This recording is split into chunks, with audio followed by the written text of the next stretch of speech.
Yeah, just a quick review of the book, Think Hips, the 5-minute hip flexor stretch solution. Simple hip flexor strengthening exercises to reduce joint pain and increase muscle flexibility. Basically, the book is divided up into about 5 different sections, roughly. I'll go over each of the major ones just to let you know what's in the book. The first section is an introduction. The second section is where are my hip flexors and what do they do? The third one is causes of tight hip flexors and how to avoid them. And the fourth one is how can I tell if I have tight hip flexors? So that's good, kind of an assessment technique to let you know if yours are tight or not. I like that. Fifth chapter is 5 easy exercises to unlock tight hip flexors. So the first one is sitting on the floor. Second one's on your back. The third and fourth one you can do in standing, and the fifth one is in a lunge position. So I like that they have 5 different positions. So let's say if somebody can't really balance really well in standing, they could always do the one sitting on the floor on your back. So really there's a hip flexor stretch for everybody here. So yeah, I think it's definitely worth a try to stretch out your hip flexors, see how it impacts your back pain. One note though, they did a study one time where they took a bunch of people and they measured the curve of their low back. So the theory is if your hip flexors are tight, if you look at where they run, they could pull your spine forward, increasing your lordosis, which is the curve of your low back.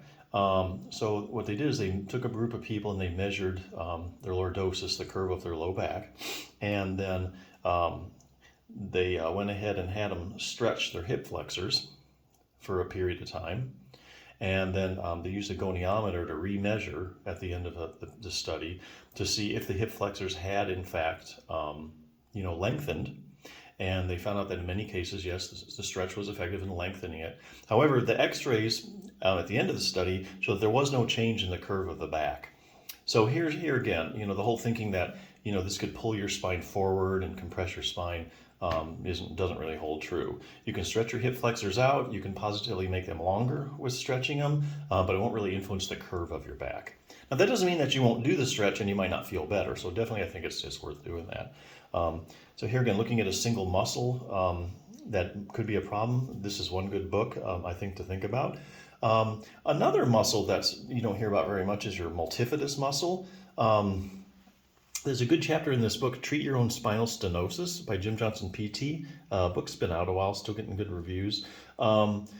Basically, it'd be worth your while to check out this book if your hip flexor stretching doesn't do much for you. The multifidus muscle is the main stabilizing muscle of your low back. And they're getting around to checking out people who have like herniated discs, spinal stenosis, where you have a narrowing of the holes where the nerves come out. In pregnancy, chronic low back pain, people who have just had back surgery. They go read a lot of research and they cover it in this book. You go around sticking those muscles with like an EMG, or they take biopsies of them and they find it just isn't working normally. And then there's also a lot of research showing that if you go ahead and strengthen the multifidus, back pain goes away. So definitely the multifidus muscle is another one to check out. This is a really good resource, very evidence-based book, so definitely be worth your while. But yeah, if you think you might have tight hip flexors, take the little test in the book. If they're tight, stretch them and kind of see where you're at. It makes sense. So check it out.